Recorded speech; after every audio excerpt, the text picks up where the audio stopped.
ದೇವರಲ್ಲಿ ನನ್ನ ಆತ್ಮೀಯರೇ, ಕೇರಳ ಮುರುಮೂರ್ ಡಿವೈನ್ ಧ್ಯಾನ ಮಂದಿರದಿಂದ ಯೇಸು ನಾಮದಲ್ಲಿ ನಿಮ್ಮೆಲ್ಲರನ್ನು ಸ್ವಾಗತಿಸುತ್ತಿದ್ದೇನೆ.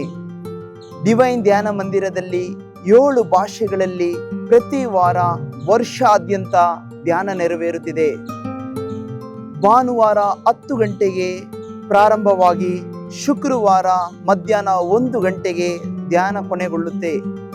ಈ ಧ್ಯಾನದಲ್ಲಿ ಅನೇಕ ರೀತಿಯ ಆಶೀರ್ವಾದಗಳನ್ನು ಲಕ್ಷಾಂತರ ಜನ ಇಂದಿನವರೆಗೆ ಪಡೆದಂಥ ಅನುಭವಗಳು, ಸಾಕ್ಷಿಗಳು ನಾವು ಕೇಳಿದ್ದೇವೆ. ನಿಮ್ಮ ಜೀವನದಲ್ಲಿ ದೇವರ ಪ್ರೀತಿಯನ್ನು, ನಿಮ್ಮ ಶರೀರದಲ್ಲಿ ದೇವರ ಸೌಖ್ಯವನ್ನು, ನಿಮ್ಮ ಕುಟುಂಬದಲ್ಲಿ ಐಕ್ಯತೆ, ಅನ್ಯೋನ್ಯತೆ, ಪ್ರೀತಿಯನ್ನು ವರ್ಧಿಸಲು ಈ ಧ್ಯಾನದಲ್ಲಿ ಬಂದು ಭಾಗವಹಿಸಿರಿ. ಹೆಚ್ಚಿನ ಮಾಹಿತಿಗಾಗಿ ಮೇಲೆ ಕಾಣುವಂತಹ ನಂಬರಿನಲ್ಲಿ ನೀವು ಸಂಪರ್ಕಿಸಿರಿ. ದೇವರು ನಮ್ಮನ್ನು, ನಮ್ಮ ಕುಟುಂಬವನ್ನು ಹೇರಳವಾಗಿ ಆಶೀರ್ವದಿಸಲಿ.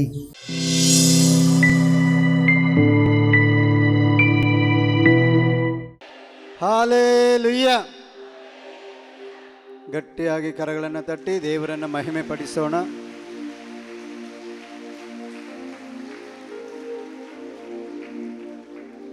Price the lord. Hallelujah, hallelujah.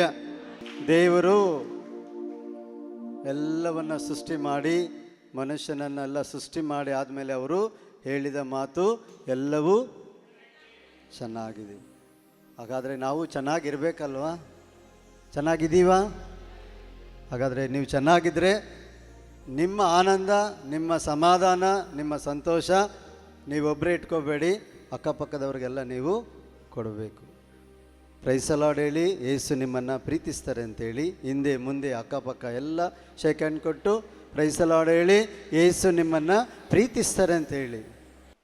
ಈ ಧ್ಯಾನ ಪ್ರತಿಯೊಂದು ತರಗತಿ, ಪ್ರತಿಯೊಂದು ಸ್ತುತಿ ಸ್ತೋತ್ರಗಳ ಮಧ್ಯದಲ್ಲಿ ಆರಾಧನೆ, ಬಲಿಪೂಜೆ, ಪ್ರತಿಯೊಂದು ಸಂಸ್ಕಾರಗಳಲ್ಲಿ ದೇವರು ನಮ್ಮೊಂದಿಗೆ ಕಾರ್ಯವನ್ನು ಮಾಡ್ತಾರೆ.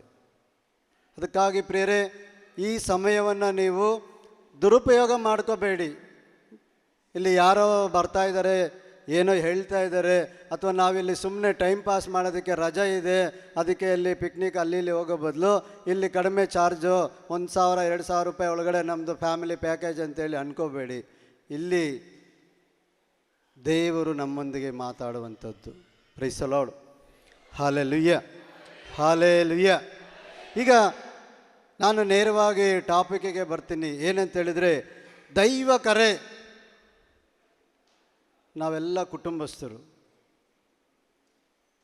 ಕುಟುಂಬಗಳಲ್ಲಿ ದೇವರು ಹೇಗೆ ಕಾರ್ಯ ಮಾಡ್ತಾರೆ, ಕುಟುಂಬಗಳಲ್ಲಿ ದೇವರು ಹೇಗೆ ನಮ್ಮನ್ನು ಆರಿಸಿಕೊಳ್ತಾರೆ, ಈ ಕಾರ್ಯಕ್ಕೆ ನಾವು ಏನು ಮಾಡದೆ ನಾವು ದೇವರ ಕಾರ್ಯಗಳನ್ನು ಮಾಡಬಹುದು ಎಂಬುದಾಗಿ ಈ ಒಂದು ಸಮಯದಲ್ಲಿ ನಾವು ದೇವರ ವಾಕ್ಯಗಳಲ್ಲಿ ನಾವು ಧ್ಯಾನಿಸ್ತೀವಿ. Praise the lord. Hallelujah, hallelujah, hallelujah. ಈಗ ಮೊದಲನೇದಾಗಿ ದೇವರು ಮನುಷ್ಯನನ್ನು ಉಂಟು ಮಾಡುವಾಗ ಪ್ರಿಯರೇ, ಆದಾಮನನ್ನು ಉಂಟು ಮಾಡಿದರು. ಆದಾಮ್ ಸಂತೋಷವಾಗಿದ್ನಾ? ಇಲ್ಲ. ಗಡ್ಡ ಬಿಟ್ಕೊಂಡು, ಮೀಸೆ ಬಿಟ್ಕೊಂಡು, ಕರಡಿ, ಸಿಂಹ, ನಾಯಿ, ಬೆಕ್ಕು, ಹಸು ನೋಡ್ಕೊಂಡಿದ್ದ. ಅದು ಯಾವುದು ಸರಿ ಹೊಂದಲಿಲ್ಲ. ಕೊನೆಯದಾಗಿ ದೇವರೇನು ಮಾಡಿದರು? ಆದಾಮನಿಗೆ ನಿದ್ದೆ ಬರಮಾಡಿ, ಆ ನಿದ್ದೆಯಲ್ಲಿ ಆಪ್ರೇಷನ್ ಮಾಡಿ ಒಂದು ಎಲುಬನ್ನು ಕಟ್ ಮಾಡಿ ತೆಗೆದು ಮಹಿಳೆಯನ್ನಾಗಿ ಮಾಡಿದರು. ಅದಾದ ಮೇಲೆ ದೇವರು ಅಲ್ಲಿ ಬ್ಲೆಸ್ ಮಾಡಿದರು. Praise the lord. ಹಾಲೆಲೂಯ. ಆದಿಕಾಂಡ 1ನೇ ಅಧ್ಯಾಯ 27ನೇ ವಾಕ್ಯ ಬೇಗ ತೆಗೆದು ಓದಿ. ಆದಿಕಾಂಡ 1:27. ಜಗಳ ಮಾಡಬೇಡಿ. ಒಬ್ಬರು ಸೃಷ್ಟಿಸಿದರು ನರನನ್ನು ಯಾರ ಹೋಲ್ವಿಕೆಯಲ್ಲಿ? ದೇವರ ಹೋಲ್ವಿಕೆಯಲ್ಲಿ, ದೇವರ ಸ್ವಂತ ಹೋಲ್ವಿಕೆಯಲ್ಲಿ ಮನುಷ್ಯನನ್ನು, ನರನನ್ನು ಅಂದರೆ ಮನುಷ್ಯನನ್ನು ದೇವರು ಉಂಟು ಮಾಡಿದರು. ಸೃಷ್ಟಿಸಿದರು ಅವರನ್ನು ದೇವರ ಅನುರೂಪದಲ್ಲಿ. ಸೃಷ್ಟಿಸಿದರು ಅವರನ್ನು ಗಂಡು ಹೆಣ್ಣಾಗಿ. ದೇವರು ಆ ದಿನವನ್ನು ಆಶೀರ್ವಾದ ಮಾಡಿದರು. ಆ ದಂಪತಿಗಳನ್ನು ದೇವರು ಬ್ಲೆಸ್ ಮಾಡಿದರು. ಮುಂದೆ ಓದಿ. ದೇವರು ಅವರನ್ನು ಆಶೀರ್ವದಿಸಿ, ನೀವು ಅಭಿವೃದ್ಧಿಯಾಗಿ ಅನೇಕ ಮಕ್ಕಳನ್ನು ಪಡೆಯಿರಿ, ಭೂಮಿಯಲ್ಲಿ ಹರಡಿಕೊಂಡು ನೀವು ಇದೆಲ್ಲವನ್ನು ವಶಪಡಿಸಿಕೊಳ್ಳಿ. ಸಾಕುಮ್ಮ. ಅಲ್ಲಿ ಬ್ಲೆಸ್ಸಿಂಗ್ ಆಯಿತು, ಅಲ್ಲಿ ದೇವರ ಆಶೀರ್ವಾದ ಬಂತು. ದಂಪತಿಗಳ ಜೀವನ ಅಂತೇಳಿದರೆ ಬ್ಲೆಸ್ಸಿಂಗ್ ಜೀವನ. ಅದನ್ನೇ ನಾನು ಇವತ್ತಿನ ದಿನ ಪವಿತ್ರಾತ್ಮರಿಂದ ಪ್ರೇರಿತನಾಗಿ ಆ ದೇವರು ನುಡಿದಂಥ ಆ ವಾಕ್ಯಗಳು ನಮ್ಮ ಜೀವನಕ್ಕೆ ಅದು ಹೇಗೆ ಬ್ಲೆಸ್ಸಿಂಗ್ ಆಗಿ ಬರುತ್ತೆ ಎಂಬುದಾಗಿ ತಿಳಿಸಿಕೊಡೋದಕ್ಕೆ ದೇವರು ಇದನ್ನು ನನ್ನನ್ನು ನಿಮ್ಮೆಲ್ಲರ ಪರವಾಗಿ ಆರಿಸಿಕೊಂಡಿದ್ದಾರೆ. ಪ್ರಿಯ ನನ್ನ ಸಹೋದರ ಸಹೋದರಿಯರೇ, ಒಂದು ದಂಪತಿಗಳ ಜೀವನ, ಒಂದು ಕುಟುಂಬ ಜೀವನ ಅಂತೇಳಿದರೆ ಅದು ಸಾಮಾನ್ಯವಾದ ಜೀವನ ಅಲ್ಲ, ಅದು ದೇವರಿಂದ ಆಶೀರ್ವದಿಸಲ್ಪಟ್ಟಂಥ ಒಂದು ಜೀವನ. ಈ ದೇವರ ಕರೆಯನ್ನು ಹೊಂದಿದಂಥ ಪ್ರತಿಯೊಂದು ವ್ಯಕ್ತಿಗಳಿಗೆ ದೇವರು ಮಕ್ಕಳನ್ನು ನೀಡ್ತಾರೆ.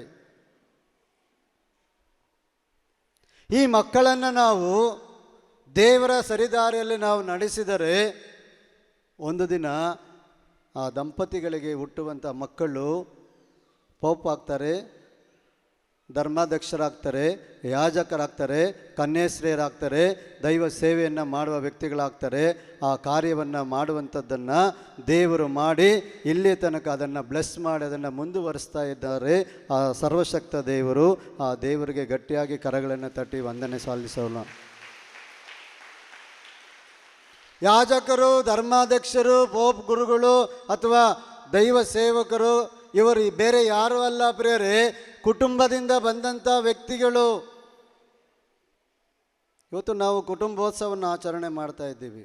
ಈ ವಾರ ಕುಟುಂಬೋತ್ಸವ, ಕುಟುಂಬಗಳ ಉತ್ಸವ. ಅಂದರೆ ಕುಟುಂಬಗಳಲ್ಲಿ ಹೇಗೆ ಸಂತೋಷ ಬರುತ್ತೆ ಅಂತೇಳಿದರೆ, ದೇವರು ಆ ಕುಟುಂಬದಲ್ಲಿ ಬಂದರೆ, ದೇವರು ಆ ಕುಟುಂಬದಲ್ಲಿ ನೆಲೆಯಾದರೆ ನಮಗೆ ಮುಗಿವಿಲ್ಲದ ಆನಂದ, ಮುಗಿವಿಲ್ಲದ ಸಂತೋಷ, ನಿರಂತರವಾದಂಥ ಒಂದು ಅಭಿಷೇಕ, ನಿರಂತರವಾದಂಥ ಒಂದು ದೇವರ ಅಭಿಷೇಕವು ಕುಟುಂಬಗಳ ಮೇಲೆ, ಜನಾಂಗಗಳ ಮೇಲೆ ದೇವರು ತಮ್ಮ ಮಳೆಯನ್ನು, ಪವಿತ್ರಾತ್ಮರ ಮಳೆಯನ್ನು ಸಾವಿರಾರು ತಲೆಗಳವರೆಗೆ ದೇವರು ಈ ಒಂದು ಅಭಿಷೇಕವನ್ನು ಸುರಿಸುವ ದೇವರಾಗಿದ್ದಾರೆ.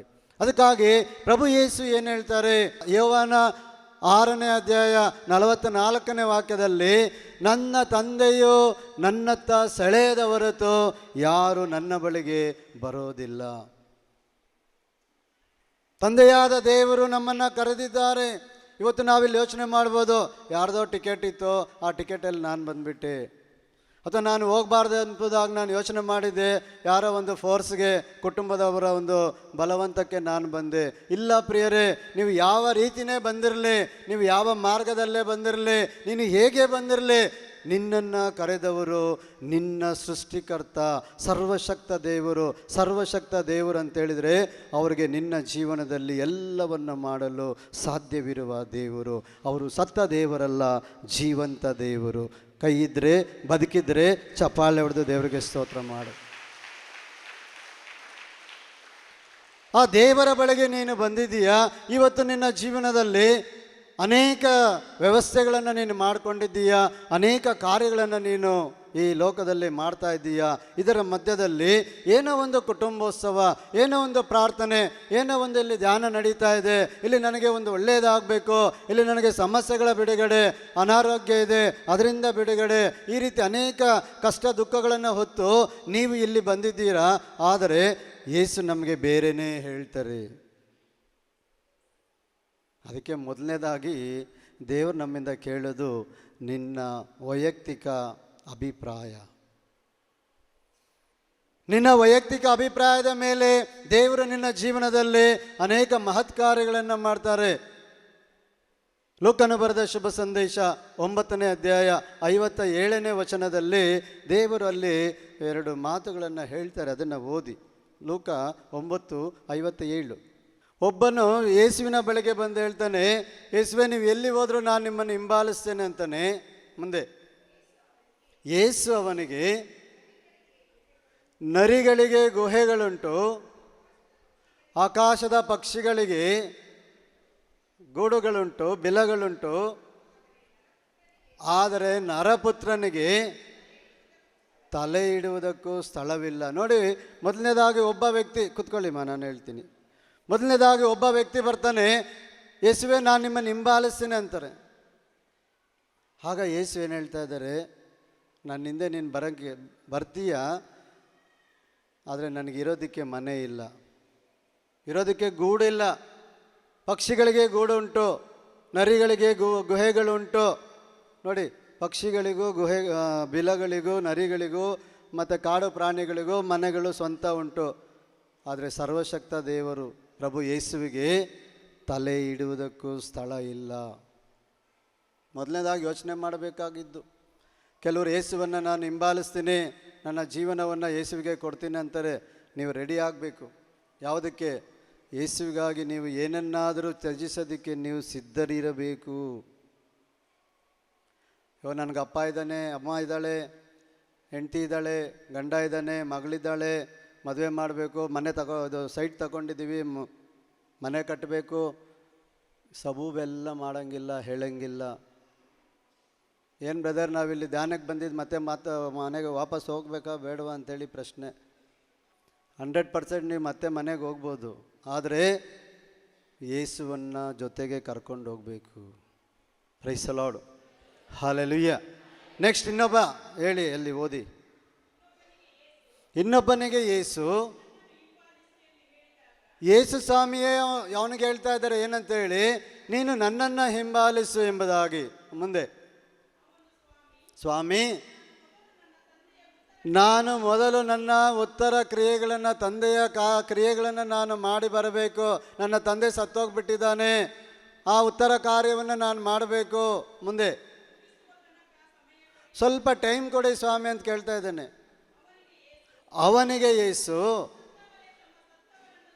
ಸತ್ತವರು ಸತ್ತವರನ್ನೇ ಸಮಾಧಿ ಮಾಡಿಕೊಳ್ಳಲಿ, ನೀನು ಹೋಗು, ದೇವರ ಸಾಮ್ರಾಜ್ಯವನ್ನು ಪ್ರಚಾರ ಮಾಡು. ನೋಡಿ, ಯೇಸು ಕರೆಯೋದು ಯಾರನ್ನ, ಹೇಗೆ, ಯಾರಿಗೂ ಗೊತ್ತಿಲ್ಲ. ಒಬ್ಬನು ಹೇಳ್ತಾನೆ, ನಾನು ಬರ್ತೀನಿ ಸ್ವಾಮಿ, ನಿಮ್ಮನ್ನು ಹಿಂಬಾಲಿಸ್ತೀನಿ ಅಂತೇಳಿ. ಅವನಿಗೆ ಯೇಸು ಹೇಳ್ತಾರೆ, ನೀನು ನನ್ನನ್ನು ಹಿಂಬಾಲಿಸೋದಕ್ಕೆ ಬರ್ತಾ ಇದೆಯಲ್ಲ, ಸ್ವಲ್ಪ ಯೋಚನೆ ಮಾಡು. ನನ್ನ ಹಿಂದೆ ಬಂದರೆ ನಿನಗೆ ಹಾಕೊಳ್ಳೋಕೆ ಬಟ್ಟೆನೂ ಇರಲ್ಲ, ತಿನ್ನೋಕೆ ಅನ್ನ ಇರೋದಿಲ್ಲ, ಮನೆ ಇರೋದಿಲ್ಲ. ಅದಕ್ಕೆ ಎಲ್ಲ ಜನ ಏನು ಮಾಡ್ತಾರೆ, ನಿಮ್ಮ ಸವಾಸ ಬೇಡ ಸ್ವಾಮಿ, ಬಿಟ್ಟೋಗ್ಬಿಡ್ತಾರೆ.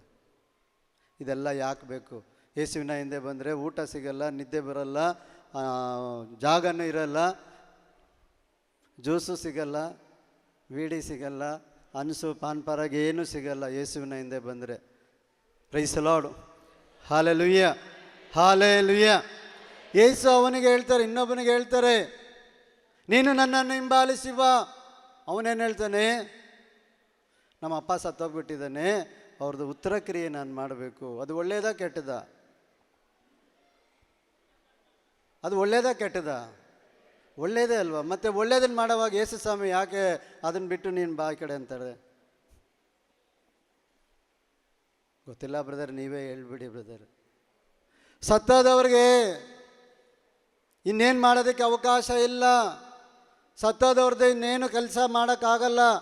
ಆದರೆ ನೀನು ಈ ದಿನ ನನ್ನನ್ನು ಹಿಂಬಾಲಿಸಿ ಬಂದರೆ, ನನ್ನ ಜೊತೆ ನೀನು ಬಂದರೆ, ನಾನು ಸಾಯುವಂಥ ವ್ಯಕ್ತಿಗಳಿಗೆ ನಿತ್ಯ ಜೀವವನ್ನು ಹೇಗೆ ಕೊಡಬೇಕು, ನಿತ್ಯ ಜೀವವು ಹೇಗೆ ಸಿಗುತ್ತೆ ಅಂತೇಳಿ ನಾನು ನಿನಗೆ ಹೇಳ್ಕೊಡ್ತೀನಿ, ನಾನು ನಿನಗೆ ತೋರಿಸ್ಕೊಡ್ತೀನಿ.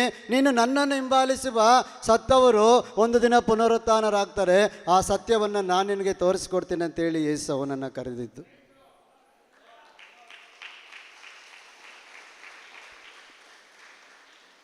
Price the Lord. ಮುಂದೆ ಓದಿಮ್ಮ.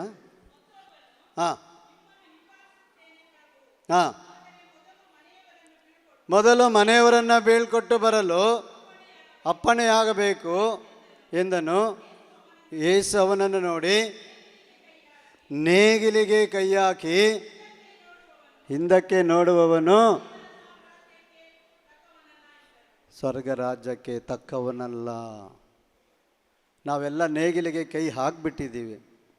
ನಾನು ಮಾತ್ರ ಹಾಕಿಲ್ಲ, ನನ್ನ ಮುಂದೆ ನೀವೆಲ್ಲ ಕೂತಿದ್ದೀರಲ್ಲ, ಇಲ್ಲಿ ಬಂದಿರುವ ನೀವೆಲ್ಲರೂ ಸಹ ನೇಗಿಲಿಗೆ ಕೈ ಹಾಕಿದ್ದೀರಾ.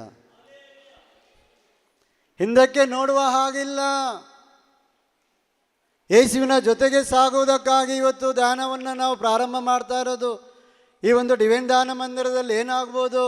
ಪ್ರಿಯ ನನ್ನ ಸಹೋದರ ಸಹೋದರಿಯರೇ, ದೇವರು ನಮ್ಮನ್ನು ಕರೆಯುವಂಥ ವೇಳೆಯಾಗಿದೆ, ದೇವರು ನಮ್ಮನ್ನು ಕರೆದಿದ್ದಾಗಿದೆ. ಹಾಗಾದರೆ ದೇವರ ಕರೆಗೆ ಹೇಗೆ ಕಿವಿಗೊಡೋದು, ದೇವರ ಜೊತೆ ಹೇಗೆ ಸತ್ಸಂಬಂಧವನ್ನು ನಾನು ಬೆಳೆಸಿಕೊಳ್ಳೋದು, ಇದು ಇಂಪಾರ್ಟೆಂಟು. ಇಲ್ಲಿ ಎಷ್ಟು ಜನ ಮೊಬೈಲ್ ತಂದಿದ್ದೀರಾ? ಅಲ್ಲ, ರೂಮಲ್ಲಿ ಇಟ್ಟಿದ್ರೆ ಪರವಾಗಿಲ್ಲ. ಮೊಬೈಲ್ ಜೊತೆಗೆ ಬಂದವರು ಎಷ್ಟು ಜನ ಇದ್ದೀರಾ? ಮರ್ಯಾದಕ್ಕೆ ಏತಿ ಇಲ್ಲ. ಮೊಬೈಲ್ ಇಲ್ದಿರ ಯಾರು ಇಲ್ಲಿ ಬರಲಿಲ್ಲ. ಎಷ್ಟು ಜನ ಬೈಬಲ್ ಜೊತೆಗೆ ಬಂದಿದ್ದೀರಾ? ಕೈ ಮೇಲೆ ಹಾಕಿ. ಹಾಂ, ನೋಡಿ, ಎಣಿಸಬಹುದು. ಅಂದರೆ ಬೈಬಲ್ ಶಕ್ತಿ ನಮಗೆ ಗೊತ್ತಿಲ್ಲ, ದೇವರು ನಮ್ಮನ್ನು ಹೇಗೆ ಕರೀತಾರೆ, ದೇವರ ಒಂದು ಅಭಿಷೇಕ ನಮಗೆ ಹೇಗೆ ಸಿಗುತ್ತೆ. ಕುಟುಂಬ ಅಂತೇಳಿದರೆ ಬೇರೆ, ಈ ಕುಟುಂಬದಲ್ಲೇ ದೇವರು ನಮ್ಮನ್ನು ಕರೆಯುವುದು. 1 ಕೊರಿಂಥ 7ನೇ ಅಧ್ಯಾಯ 20ನೇ ವಚನದಲ್ಲಿ ಸಂತ ಪೌಲರು ಹೇಳ್ತಾರೆ, ದೇವರು ಒಬ್ಬನನ್ನು ಕರೆದಾಗ ಅವನು ಯಾವ ಪರಿಸ್ಥಿತಿಯಲ್ಲಿ ಇದ್ದಾನೋ ಆ ಪರಿಸ್ಥಿತಿಯಲ್ಲಿ ಅವನು ದೇವರೊಂದಿಗೆ ಮುನ್ನಡೆಯಲಿ. ಈಗ ನೀವು ಯಾವ ಪರಿಸ್ಥಿತಿ ಇದ್ದೀರ ನನಗೆ ಗೊತ್ತಿಲ್ಲ. ಕುಡಿಯೋ ವ್ಯಕ್ತಿ ನೀನು ಆಗಿರ್ಬೋದು, ಪಾಪದ ಜೀವನ ಮಾಡುವಂಥ ವ್ಯಕ್ತಿ ನೀನು ಆಗಿರ್ಬೋದು, ಅಥವಾ ಲೋಕದ ಅನೀತಿಗಳನ್ನು, ಅಕ್ರಮಗಳನ್ನು, ಪಾಪವನ್ನು ನೀನು ಮಾಡಿಕೊಂಡು ಅದರಲ್ಲೇ ನೀನು ಮುಳುಗಿರ್ಬೋದು. ಯಾರೋ ನಿನ್ನನ್ನು ಬಲವಂತ ಮಾಡಿ ಬಾ ಬಾ ಎಂಬುದಾಗಿ ಫ್ರೀಯಾಗಿ ನಾನು ಕರ್ಕೊಂಡೋಗ್ತೀನಿ ಅಂತೇಳಿ ನಿಮ್ಮನ್ನು ಕರ್ಕೊಂಬಂದಿರ್ಬೋದು. ಅಥವಾ ನಿಮ್ಮ ಕುಟುಂಬದ ಸಮಸ್ಯೆಗಳ ಬಗ್ಗೆ ಯೋಚನೆ ಮಾಡಿ ನೀವಿಲ್ಲಿ ಬಂದಿರ್ಬೋದು. ಆದರೆ ಪ್ರಿಯರೇ, ನೀವು ಬಂದಿರುವುದು ಮಾನವನ ಕರೆಗೆ ಹೋಗೊಟ್ಟು ಅಲ್ಲ, ಸರ್ವಶಕ್ತ ತಂದೆಯಾದ ದೇವರ ಆ ಒಂದು ಕರೆಗೆ ಹೋಗೊಟ್ಟು ನೀವಿಲ್ಲಿ ಬಂದಿದ್ದೀರಾ. ಪ್ರಭು ಯೇಸು ಹೇಳ್ತಾರೆ, ನನ್ನ ಕುರಿಗಳು ನನ್ನ ಸ್ವರವನ್ನು ಗುರುತಿಸುತ್ತವೆ, ಅವು ನನ್ನನ್ನು ಹಿಂಬಾಲಿಸುತ್ತವೆ, ಅವು ನನ್ನಿಂದ ಎಂದಿಗೂ ಬೇರ್ಪಡುವುದಿಲ್ಲ, ಅವುಗಳಿಗೆ ನಾನು ನಿತ್ಯ ಜೀವವನ್ನು ಕೊಡುತ್ತೇನೆ. ಯೇಸು ನಮ್ಮೆಲ್ಲರಿಗೂ ನಿತ್ಯ ಜೀವವನ್ನು ಕೊಟ್ಟಿದ್ದಾರೆ. ಚಪ್ಪಾಳೆ ಹೊಡೆದು ದೇವರಿಗೆ ಸ್ತೋತ್ರ ಮಾಡ್ರಿ. ಹಾಗಾದರೆ ಪೌಲ ಹೇಳುವ ಈ ಮಾತು ಏನು, ಇದರ ಅರ್ಥ ಏನು? ಓದಿಮ್ಮ. 1 ಕೊರಿಂಥ 7:20. ದೇವರು ಕರೆದಾಗ ನೀನು ಯಾವ ಸ್ಥಿತಿಯಲ್ಲಿದ್ದರೂ ಪರವಾಗಿಲ್ಲ, ಅದೇ ಸ್ಥಿತಿಯಲ್ಲಿ ನೀನು ಮುಂದುವರಿ. ಸಾಕಮ್ಮ. ಈಗ ನಿನ್ನಲ್ಲಿ ಏನೂ ಇಲ್ಲ, ಹಣ ಇಲ್ಲ, ಕೆಲಸ ಇಲ್ಲ, ಆರೋಗ್ಯ ಇಲ್ಲ, ನಿನ್ನನ್ನು ಯಾರು ಪ್ರೀತಿ ಮಾಡ್ತಾ ಇಲ್ಲ, ಡೋಂಟ್ ವರಿ. 2 ಕರಗಳನ್ನು ಚಾಚಿ ಯೇಸು ನಿನ್ನನ್ನು ಕರೀತಾ ಇದ್ದಾರೆ. ನಾನು ನಿನ್ನನ್ನು ಪ್ರೀತಿಸ್ತೇನೆ ಅಂತೇಳಿ ಒಬ್ಬೊಬ್ಬರ ಹೆಸರನ್ನು ಹೇಳಿ ಯೇಸು ಕರೀತಾ ಇದ್ದಾರೆ. ಚಪ್ಪಾಳೆ ಹೊಡೆದು ದೇವರಿಗೆ ಸ್ತೋತ್ರ ಮಾಡಿ. ಪ್ರೇರೆ, ಇವತ್ತಿನ ದಿನ ನೀನು ಯೇಸುವಿನ ಕರೆಗೆ ಕಿವಿಗೊಟ್ಟು ಆ ಯೇಸುವಿನ ಕಡೆಗೆ ನೀನು ಬಂದದ್ದಾದರೆ ನಿನ್ನ ಜೀವಿತದಲ್ಲಿ ನೀನು ಎಂಥ ಪರಿಸ್ಥಿತಿಯಲ್ಲಿದ್ದರೂ ತಿಪ್ಪೆಯಿಂದ ದೇವರು ಸಿಂಹಾಸನದಲ್ಲಿ ಕುಳ್ಳರಿಸುವ ಶಕ್ತಿ ಯೇಸು ಕ್ರಿಸ್ತರಿಗೆ ಇದೆ. ನೀನು ಯಾವ ಪರಿಸ್ಥಿತಿಯಲ್ಲಿದ್ದರೂ ಪರವಾಗಿಲ್ಲ, ನೀನು ಪಾಪದಲ್ಲಿ ಮುಳುಗಿ ಹೋಗಿದ್ರೂ ಪರವಾಗಿಲ್ಲ, ನೀನು ರೋಗಿಯಾಗಿದ್ರೂ ಪರವಾಗಿಲ್ಲ, ಇಡೀ ಪ್ರಪಂಚ ನಿನ್ನನ್ನು ಬೇಡ ಎಂಬುದಾಗಿ ಹೇಳಿ ತಿರಸ್ಕಾರ ಮಾಡಿದ್ರೂ ಪರವಾಗಿಲ್ಲ, ನಿನ್ನನ್ನು ಯೇಸು ಕರೆದದ್ದಾಗಿದೆ. ಅದಕ್ಕಾಗಿ ಪ್ರೇರೆ, ಆ ಯೇಸು ನಿನ್ನನ್ನು ಕರೆದಾದ ಮೇಲೆ ಯೇಸುವಿಗೆ ನಿನ್ನ ಬಗ್ಗೆ ಒಂದು ದೊಡ್ಡ ಪ್ಲಾನ್ ಇಟ್ಕೊಂಡಿದ್ದಾರೆ. ಬ್ರದರ್ ನಮಗೆ ಯಾವಾಗಲೂ ಹೇಳ್ತಾರೆ, ಯೆರೆಮೀಯ 29ನೇ ಅಧ್ಯಾಯದಲ್ಲಿ 11ನೇ ವಚನ, ಯೆರೆಮೀಯ 29:11, ನಿಮಗೆ ಇಂಥ ಗತಿ ಬರಲಿ ಎಂದಲ್ಲ, ಇವತ್ತು ನೀನು ಸೋತೋಗಿದ್ದೀಯಾ, ಕುಗ್ಗಿ ಹೋಗಿದ್ದೀಯಾ, ರೋಗಿಯಾಗಿದ್ದೀಯಾ, ಬಂದಿಯಾಗಿದ್ದೀಯಾ, ಇವತ್ತು ನಿನ್ನಲ್ಲಿ ಕಾಸಿಲ್ಲ, ಹಣ ಇಲ್ಲ, ಸಾಲಗಾರನಾಗಿದ್ದೀಯಾ, ಇವತ್ತು ನಿನಗೆ ಅಂದ ಚಂದ ಇಲ್ಲ, ನಿನ್ನನ್ನು ಯಾರು ಸಹ ಪ್ರೀತಿ ಮಾಡ್ತಾ ಇಲ್ಲ, ನಿನ್ನ ಜೀವನದಲ್ಲಿ ಒಮ್ಮೆ ಸತ್ತರೆ ಸಾಕು ಎಂಬುದಾಗಿ ಯೋಚನೆ ಮಾಡ್ತಾ ಇದ್ದೀಯಾ, ನಿನಗೆ ಈ ಗತಿ ಬರಲಿ ಎಂದಲ್ಲ, ಬದಲಿಗೆ ನಿರೀಕ್ಷೆ ಇರಲಿ ಎಂದೇ ನಾನು ನಿನ್ನ ವಿಷಯದಲ್ಲಿ ಮಾಡಿಕೊಂಡ ಆಲೋಚನೆಗಳನ್ನು ಅದು ನಾನು ಮಾತ್ರ ಬಲ್ಲೆ,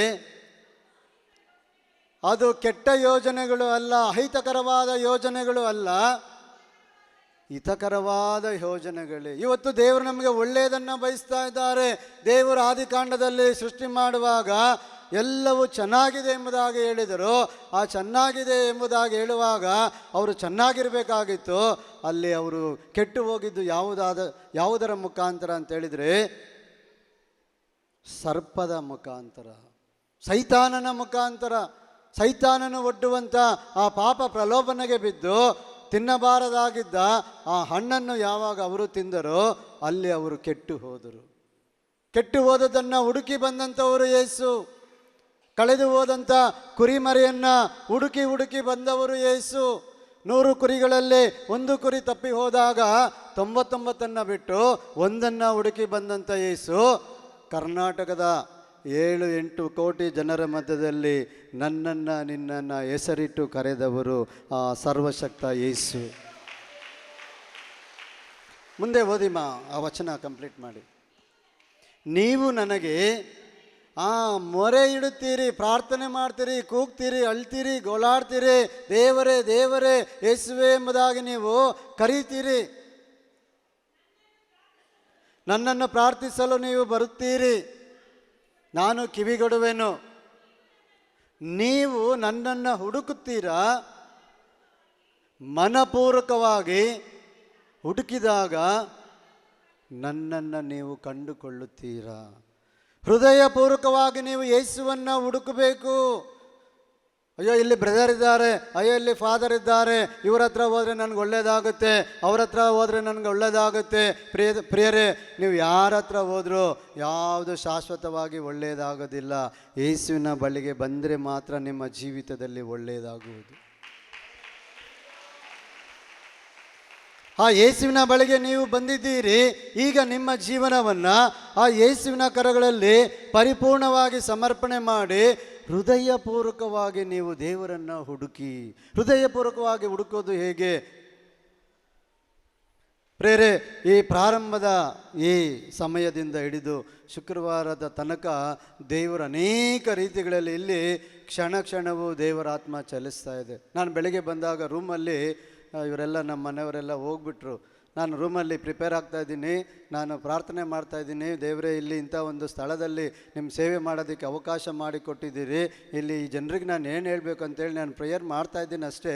ಅಲ್ಲೇ ನನಗೆ ಶಾಕ್, ಕರೆಂಟ್ ಪಾಸ್ ಆಗ್ತಾಯಿದೆ. ಅಲ್ಲೇ ನನಗೆ ಜುಮ್ ಅಂತೇಳಿ ಕರೆಂಟ್ ಅನುಭವ ನನಗಾಗ್ತಾಯಿದೆ. ಅಂದರೆ ಪವಿತ್ರಾತ್ಮರು ಈ ಒಂದು ಪ್ರದೇಶದಲ್ಲಿ ಸಂಚರಿಸ್ತಾ ಇದ್ದಾರೆ. ಆ ಪವಿತ್ರಾತ್ಮರೇ ನಮ್ಮೆಲ್ಲರನ್ನು ಅಭಿಷೇಕ ಮಾಡ್ತಾ ಇದ್ದಾರೆ.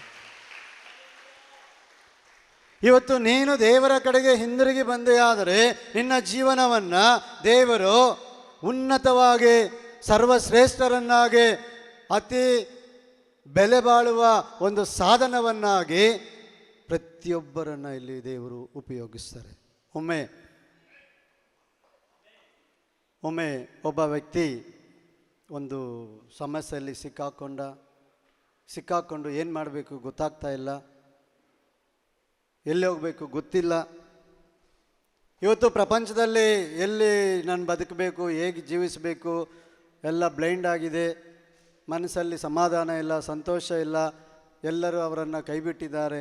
ಈ ಪರಿಸ್ಥಿತಿಯಲ್ಲಿ ಈ ವ್ಯಕ್ತಿಗೆ ಹಾಗಾದರೆ ಪ್ರಪಂಚ ಹೇಗೆ, ಪ್ರಪಂಚ ಏನು, ದೇವರು ಇದ್ದಾರಾ ಇಲ್ವಾ, ಒಂದು ವೇಳೆ ದೇವರಿದ್ದರೆ ಯಾಕೆ ನನಗೆ ಈ ಥರ ಸಮಸ್ಯೆ ಆಗ್ತಾಯಿದೆ, ಯಾಕೆ ನನ್ನನ್ನು ಎಲ್ಲ ಕೈಬಿಟ್ಟಿದ್ದಾರೆ, ಇವತ್ತು ನನಗೆ ಏನೂ ಇಲ್ಲ, ಮನೆ ಇಲ್ಲ, ಆಸ್ತಿ ಇಲ್ಲ, ಕುಟುಂಬ ಇಲ್ಲ, ನನ್ನ ಸ್ನೇಹಿತರು ಇಲ್ಲ, ನನ್ನ ಪ್ರೀತಿ ಮಾಡಿದವರು ಯಾರೂ ಇಲ್ಲ, ಈ ಪರಿಸ್ಥಿತಿ ಬಂದಿದೆಯಲ್ಲ, ಈಗ ದೇವರು ನನ್ನನ್ನು ಪ್ರೀತಿ ಮಾಡ್ತಾರಾ ಅಥವಾ ದೇವರಿದ್ದಾರಾ?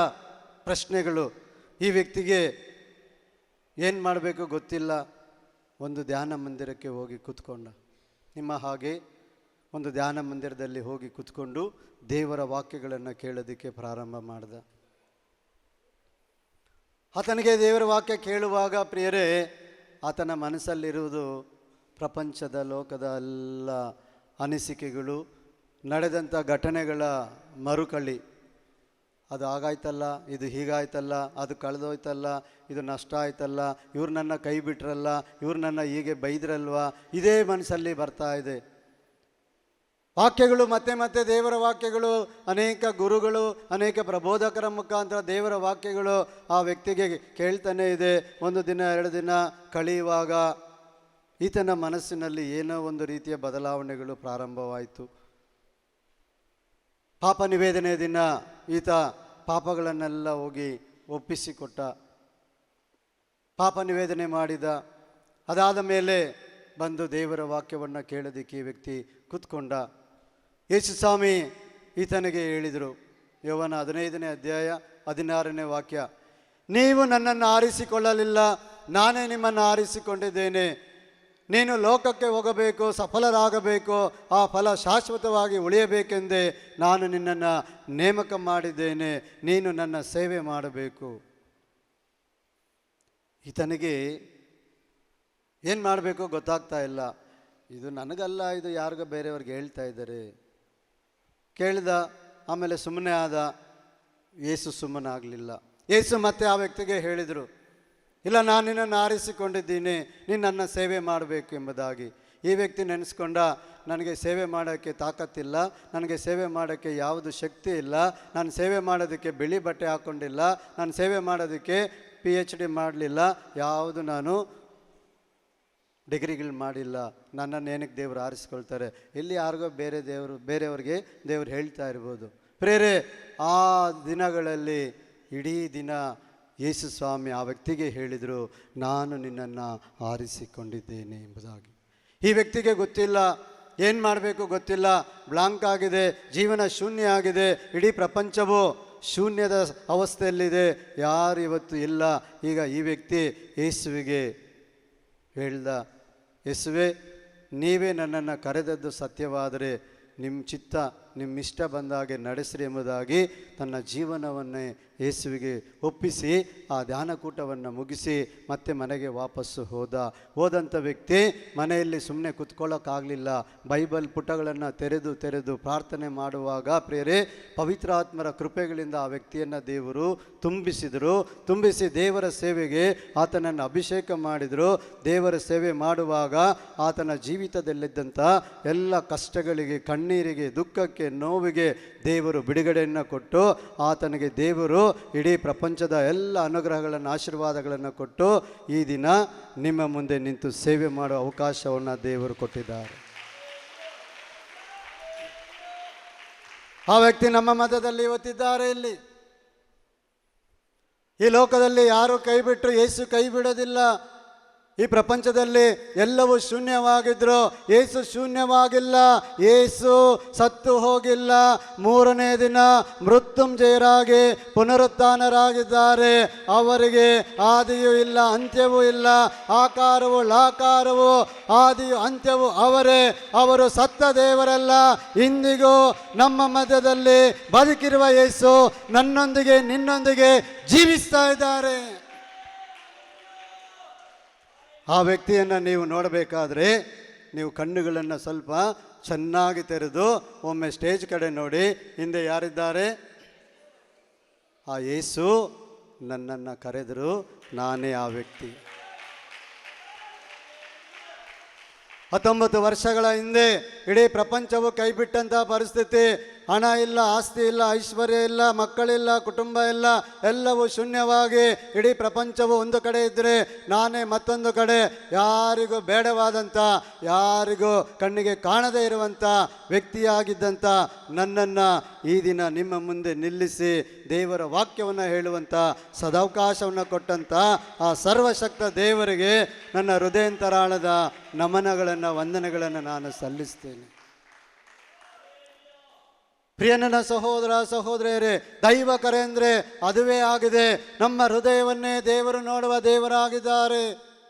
ಈ ಲೋಕದಲ್ಲಿ ನೀವು ಯಾರನ್ನ ಹುಡುಕಿ ಬಂದಿಲ್ಲ, ನಿಮ್ಮನ್ನು ಉಂಟು ಮಾಡಿದ ಸರ್ವಶಕ್ತ ದೇವರನ್ನು ನೋಡಿ ನೀವು ಇಲ್ಲಿ ಬಂದಿರೋದು. ಈ ಕಾರಣ ನಿನ್ನ ಮನಸ್ಸು, ನಿನ್ನ ಹೃದಯ ಯೇಸುವಿನ ಕಡೆಗೆ ಮಾತ್ರವಾಗಿರಲಿ. ಇವತ್ತು ನಿನ್ನ ಕುಟುಂಬದಲ್ಲಿ ಅನೇಕ ಸಮಸ್ಯೆಗಳು ಇದೆ, ಅನೇಕ ತೊಂದರೆಗಳು ಇದೆ. ಅದರ ಮಧ್ಯದಲ್ಲಿ ಯೇಸು ನಿನ್ನನ್ನು ಕರೆದಿದ್ದಾರೆ. ಇದು 100% ಸತ್ಯ ಸತ್ಯ ಸತ್ಯ. ಇಲ್ಲಿ ಒಂದು ನಾಯಿ ಬರಬೇಕಾದ್ರೂ ಪ್ರೇರೆ, ಆ ಗೇಟಿಂದ ಒಳಗಡೆ ಬರಬೇಕಾದ್ರೂ ತಂದೆ ದೇವರ ಅನುಮತಿ ಇಲ್ಲದ ಬರೋದಿಲ್ಲ. ಯೇಸು ಸ್ವಾಮಿ ಹೇಳ್ತಾರೆ, ಆಕಾಶದಲ್ಲಿರುವ ಪಕ್ಷಿಗಳಲ್ಲಿ ಒಂದು ಪಕ್ಷಿ ನೆಲಕ್ಕೆ ಬೀಳಬೇಕಾದ್ರೆ ನನ್ನ ತಂದೆಯ ಅನುಮತಿ ಇಲ್ಲದೆ ಅದು ಕೆಳಕ್ಕೆ ಬೀಳೋದಿಲ್ಲ. ಹೀಗಿರುವಾಗ ನೀವು ನನ್ನ ದೃಷ್ಟಿಯಲ್ಲಿ ಆ ಪಕ್ಷಿಗಳಿಗಿಂತ ಮಿಗಿಲಾದವರು.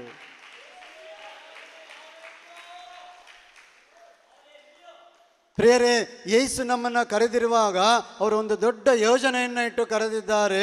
ಒಂದು ಸಣ್ಣ ಯೋಜನೆ ಅಲ್ಲ. ಇವತ್ತು ಒಂದು ಮಗು ಒಂದು ಹುಟ್ಟುವುದಕ್ಕೆ ಮೊದಲೇ ಆ ಮಗುವಿಗೆ ಅಡ್ಮಿಷನ್ಗೆ ನಾವು ಪ್ರಯತ್ನ ಮಾಡ್ತೀವಿ. ಇನ್ನು ಹೊಟ್ಟೆಯಲ್ಲೇ ಇರುತ್ತೆ ಮಗು, ಆವಾಗಲೇ ಅಡ್ಮಿಷನ್ಗೆ ಸ್ಟಾರ್ಟ್ ಆಗಿರುತ್ತೆ. ಆವಾಗ ಅಪ್ಪ ಅಮ್ಮ ಯೋಚನೆ ಮಾಡ್ತಾರೆ, ಯಾವ ಶಾಲೆಗೆ ಹಾಕೋಣ, ಯಾವ ಸ್ಕೂಲ್ಗೆ ಹಾಕೋಣ, ಇಂಗ್ಲೀಷ್ ಮೀಡಿಯಮ್ಗೆ ಹಾಕೋಣ, ಕನ್ನಡ ಮೀಡಿಯಮ್ಗೆ ಹಾಕೋಣ, ಎಲ್ಲಿ ಹಾಕೋಣ, ಎಲ್ಲಿ ಹತ್ರ ಇದೆ, ಎಷ್ಟು ಪ್ಲಾನ್ ಮಾಡ್ತಾರೆ. ಇನ್ನು ಮಗು ಹುಟ್ಟೇ ಇಲ್ಲ. ಪ್ರೇರೆ, ನನ್ನನ್ನು ನಿನ್ನನ್ನು ಸೃಷ್ಟಿ ಮಾಡಿದಂಥ ದೇವರಿಗೆ ನಮ್ಮ ಬಗ್ಗೆ ದೊಡ್ಡ ಒಂದು ಪ್ಲಾನ್ ಇದೆ. ಯೆಶಾಯ 55:11 ವಾಕ್ಯದಲ್ಲಿ ದೇವರು ಹೇಳ್ತಾರೆ. 8ನೇ ವಾಕ್ಯ ಮೊದಲು ಓದಿ, 55:8 ಓದಿ. ನನ್ನ ಆಲೋಚನೆಗಳು ನಿಮ್ಮ ಆಲೋಚನೆಗಳೇ ಅಂತಲ್ಲ, ನನ್ನ ಮಾರ್ಗಗಳು ನಿನ್ನ ಮಾರ್ಗಗಳಂತೆ ಅಲ್ಲ, ಎಂದಿಹನು ಸರ್ವೇಶ್ವರ. ಪ್ರೇರೆ, ದೇವರೊಂದು ಯೋಜನೆ ಹಾಕಿದ್ದಾರೆ. ಇವತ್ತು ನೀವೊಂದು ಪ್ಲಾನ್ ಇಟ್ಕೊಂಡು ಇಲ್ಲಿ ಬಂದಿರೋದು 100% ನನಗೆ ಗೊತ್ತು. ನಮಗೆ ಮಕ್ಕಳಾದರೆ ಸಾಕು ಅನ್ನೋರು ಕೆಲವರು, ನಮಗೆ ಮದುವೆ ಮಾಡಿದ್ರೆ ಸಾಕು ಅನ್ನೋರು, ನನಗೆ ಸೈಟ್ ಸಿಕ್ಕಿದ್ರೆ ಸಾಕು, ಇಲ್ಲ ನಾನಿವತ್ತು ಮನೆ ಲೋನ್ ಮಾಡಿದ್ದೀನಿ, ಆ ಲೋನ್ ಬಂದುಬಿಟ್ರೆ ಸಾಕು, ಮನೆ ಕಟ್ಕೊಂಡು ನಾನು ಸೇಫ್ಟಿ ಆಗಿಬಿಡ್ತೀನಿ. ಪ್ರೇರೆ, ಅದಕ್ಕೆ ದೇವರು ತಡೆ ಹಾಕಿದ್ದಾರೆ. ಇದೆಲ್ಲ ಸಿಗೋದಕ್ಕೆ ಮೊದಲು ನಾವು ಒಂದು ಕಾರ್ಯ ಮಾಡಬೇಕು. ಆ ಕಾರ್ಯವನ್ನು ಇವತ್ತು ನಾವು ಮರೆತು ಬಿಟ್ಟಿದ್ದೀವಿ. ಮತ್ತಾಯ 6:33 ಯೇಸು ಸ್ವಾಮಿ ಹೇಳಿದ್ದಾರೆ, ಮೊಟ್ಟ ಮೊದಲು ನೀವು ದೇವರ ರಾಜ್ಯಕ್ಕಾಗಿಯೋ ಅವರ ನೀತಿಗಾಗಿಯೋ ತವಕ ಪಡಿ. ದೇವರ ಸಾಮ್ರಾಜ್ಯ ಹೇಗೆ ಸಿಗುತ್ತೆ, ಸ್ವರ್ಗ ರಾಜ್ಯ ಹೇಗೆ ಸಿಗುತ್ತೆ, ಯೇಸು ಹೇಗೆ ಸಿಗ್ತಾರೆ ಎಂಬುದಾಗಿ ತವಕ ಪಡಿ. ತವಕ ಅಂದರೆ ಏನು ಗೊತ್ತಾ? ತವಕ ಅಂದರೆ ನಮ್ಮ ಮಗ ಇದ್ದಾನೆ, ಬಂದಿದ್ದಾನೆ, ಅವನಿಗೆ ಒಂದು ತವಕ ಏನು ಗೊತ್ತಾ? ಈ ಬಾಲು ಬ್ಯಾಟು, ಇದು ರಾತ್ರಿ ಆಗಲೂ ಅವನು ಚಿಂತೆ ಮಾಡ್ತಾ ಇರ್ತಾನೆ. ರಾತ್ರಿನಲ್ಲೂ ಬ್ಯಾಟ್ ಆಡ್ತಾನೆ ನಿದ್ದೆಯಲ್ಲಿ. ಬರುವಾಗ ಬಾಲ್ ತಗೊಂಬಂದಿದ್ದಾನೆ ಗೊತ್ತಿಲ್ದಿರ. ಅವನ ತವಕ ಏನು ಅಂತ ಹೇಳಿದ್ರೆ, ನಾನು ಕ್ರಿಕೆಟ್ ಬ್ಯಾಟ್ ಆಡಬೇಕು, ಬ್ಯಾಟಿಂಗ್ ಆಡಬೇಕು, ಇವತ್ತು ಕೊಹ್ಲಿ ಆಡ್ತಾ ಇದ್ದಾನಲ್ವಾ ಆ ರೀತಿ ನಾನು ಆಡಬೇಕು. ಅವನ ಮನಸ್ಸು ಹೇಗೆ ಅಂತ ಹೇಳಿದ್ರೆ, ರಾತ್ರಿ ಆಗಲು ಅದರ ಮೇಲೇ ಚಿಂತೆ. ಪ್ರೇರ, ಚಿಕ್ಕ ಮಕ್ಕಳಿಗೆ ಆ ಥರನೇ ಇರುತ್ತೆ ಯೋಚನೆ. ಇವತ್ತು ನಾವು ಬೆಳೆದಿದ್ದೀವಿ, ದೊಡ್ಡವರಾಗ್ತಾ ಇದ್ದೀವಿ, ನಮ್ಮ ಮನಸ್ಸುಗಳು ಇವಾಗ ಯಾವ ಥರ ಹೋಗ್ತಾ ಇದೆ, ಎಲ್ಲಿ ಓಡ್ತಾ ಇದೆ? ಮನೆ ಕಟ್ಟೋದಿಕ್ಕ, ಆಸ್ತಿ ಮಾಡೋದಿಕ್ಕ, ಐಶ್ವರ್ಯ ಮಾಡೋದಿಕ್ಕ, ನನಗೆ 100 ಗ್ರಾಮ್ ಬಂಗಾರ ಇದೆ, ಇದು ಯಾವತ್ತು 300 ಗ್ರಾಮ್ ಆಗುತ್ತೆ, ನನ್ನ ಗಂಡ ಯಾವತ್ತು 200 ಗ್ರಾಮ್ ತಂದು ಕೊಡ್ತಾನೆ. ಈ ಯೋಚನೆಗಳು ಅನೇಕರಲ್ಲಿ, ಅಂದರೆ ಭೌತಿಕವಾದ ಯೋಚನೆಗಳು, ಈ ಭೂಲೋಕದ ಆಶೆಗಳು, ವ್ಯಾಮೋಹಗಳು, ಇದರಲ್ಲಿ ನಾವು ಮುಳುಗಿದ್ದೇವೆ. ಆದರೆ ಯೇಸು ಹೇಳ್ತಾ ಇದ್ದಾರೆ, ಇದು ಅಲ್ಲ ನಿನಗೆ ಇಂಪಾರ್ಟೆಂಟು. ನಿನಗೆ ಇಂಪಾರ್ಟೆಂಟ್ ಯಾವುದಂತ ಹೇಳಿದ್ರೆ ಸ್ವರ್ಗ ರಾಜ್ಯ. ಆ ಸ್ವರ್ಗ ರಾಜ್ಯ ನಿನಗೆ ಎಲ್ಲಿ ಸಿಗುತ್ತೆ ಅಂತ ಹೇಳಿದ್ರೆ ಯೇಸುವಿನಿಂದ ಮಾತ್ರ. ಇದನ್ನು ಕಲಿಸಿಕೊಡೋರು ಯೇಸು. ಇವತ್ತು ಸ್ವರ್ಗ ಬೇಕು, ಸತ್ತೋದವ್ರಿಗೆ ನಾವು ಹೋಗಿ ಅಳ್ತಾ ಇದ್ದೀವಿ, ಸತ್ತೋದವ್ರನ್ನ ಹೋಗಿ ಕೇಳ್ತಾ ಇದ್ದೀವಿ, ನಮಗೆ ಆ ಸ್ವರ್ಗ ರಾಜ್ಯದ ಬಾಗಿಲು ತೆಗೆದುಕೊಡಿ, ನಮಗಾಗಿ ಪ್ರಾರ್ಥನೆ ಮಾಡಿ ಅಂತೇಳಿ. ಅವರೇ ಇನ್ನೂ ಸ್ವರ್ಗಕ್ಕೆ ಹೋಗಿಲ್ಲ, ಅವರೆಲ್ಲಿ ಸ್ವರ್ಗ ಕೊಡ್ತಾರೆ? ಪ್ರೇರೆ, ಯೇಸು ಬದುಕಿರುವಾಗ ನಮಗೆ ಹೇಳ್ತಾ ಇದ್ದಾರೆ. ಆ ಒಂದು ವ್ಯಕ್ತಿಗೆ ಯೇಸು ಹೇಳಿದರು, ನೀನು ನನ್ನನ್ನು ಹಿಂಬಾಲಿಸು, ಸತ್ತವರನ್ನು ಸಮಾಧಿ ಮಾಡಿಕೊಳ್ಳಲಿ. ಅಂದರೆ ದೇವರ ಬಗ್ಗೆ ಜ್ಞಾನ ಇಲ್ದಿರೋ ಸತ್ತೋದಂಥ ವ್ಯಕ್ತಿಗಳಿಗೆ ನೀನು ಏನು ಮಾಡಿದ್ರು ಮತ್ತೆ ಅದು ಏನು ಲೆಕ್ಕಕ್ಕೆ ಬರಲ್ಲ. ಆದರೆ ನೀನು ಬದುಕಿದೆಯಲ್ಲ, ನೀನು ನನ್ನನ್ನು ಹಿಂಬಾಲಿಸು, ನೀನು ನನ್ನ ಜೊತೆ ಬಾ, ನಾನು ನಿನಗೆ ಆ ಸ್ವರ್ಗದ ಬಾಗಿಲನ್ನು ತೆರೆದು ಕೊಡುತ್ತೇನೆ, ಸ್ವರ್ಗವನ್ನು ನಾನು ನಿನಗೆ ಕೊಡುತ್ತೇನೆ. ನೀನು ಸ್ವರ್ಗದ ಕಾರ್ಯಗಳನ್ನು ಮಾಡುವಾಗ ನಿನ್ನ ಜೀವನಕ್ಕೆ ಅಗತ್ಯವಾಗಿರುವ ಮನೆ, ವಸ್ತುಗಳು, ಮಕ್ಕಳು, ಈ ಲೋಕದ ಆಸ್ತಿ ಪಾಸ್ತಿ ಇವೆಲ್ಲವೂ ಆಟೋಮೆಟಿಕ್ ಆಗಿ ಅದು ನಿನ್ನನ್ನು ಹುಡುಕಿ ವಾಪಸ್ಸು ಬರುತ್ತೆ. ಮಾರ್ಕ 3ನೇ ಅಧ್ಯಾಯದಲ್ಲಿ 14ನೇ ವಾಕ್ಯದಲ್ಲಿ ಪ್ರಭು ಯೇಸು ತಮ್ಮ ಶಿಷ್ಯರಿಗೆ ಈ ರೀತಿ ಹೇಳ್ತಾರೆ. ಓದಿ 3:14.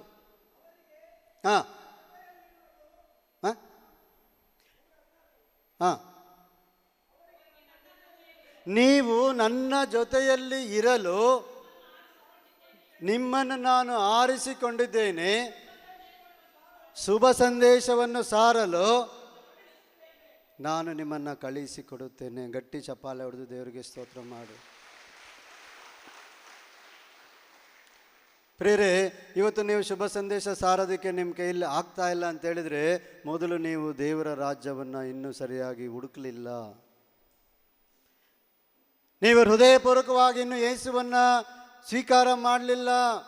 ಒಂದು ವೇಳೆ ನೀವು ಹೃದಯಪೂರ್ವಕವಾಗಿ ಯೇಸುವನ್ನು ಸ್ವೀಕಾರ ಮಾಡಿದ್ದೇ ಆದರೆ, ನೀವು ಅವರ ಮಾರ್ಗದಲ್ಲಿ ನಡೆಯುವುದಾದರೆ, ನಿಮ್ಮ ಜೀವಿತದಲ್ಲಿ ದೇವರು ನಿಮ್ಮ ಮುಖಾಂತರ ನಿಮ್ಮ ಕುಟುಂಬಗಳನ್ನು ಬ್ಲೆಸ್ ಮಾಡಿರ್ತಾರೆ. ಇವತ್ತು ಕುಟುಂಬದಲ್ಲಿ ಇಬ್ಬರು ಸಾಕು. ಆವತ್ತು ಒಂದು ಕಾಲದಲ್ಲಿ ಡಜನ್ ಇರ್ತಾ ಇತ್ತು. ಇವತ್ತು ಒಂದು ಹೋಗ್ಬಿಡ್ತು, ಎರಡು ಮಾತ್ರ ಉಳ್ಕೊಂಡಿದೆ. ಈ ಎರಡರಲ್ಲಿ ಒಂದು ಹೋಗ್ಬಿಡ್ತದೆ, ಇನ್ನು ಆಮೇಲೆ ಆ ಒಂದು ಇರಲ್ಲ. ಆ ಒಂದು ಇಲ್ಲ ಅಂದರೆ ನಾನು ನೀನು ಅಷ್ಟೆ. ಇವತ್ತು ಕುಟುಂಬ ಜೀವನ ಅಂತ ಹೇಳಿದ್ರೆ ಪ್ರೇರೆ, ಅದೊಂದು ಬ್ಲೆಸ್ಸಿಂಗ್, ಅದೊಂದು ಆಶೀರ್ವಾದದ ಜೀವನ.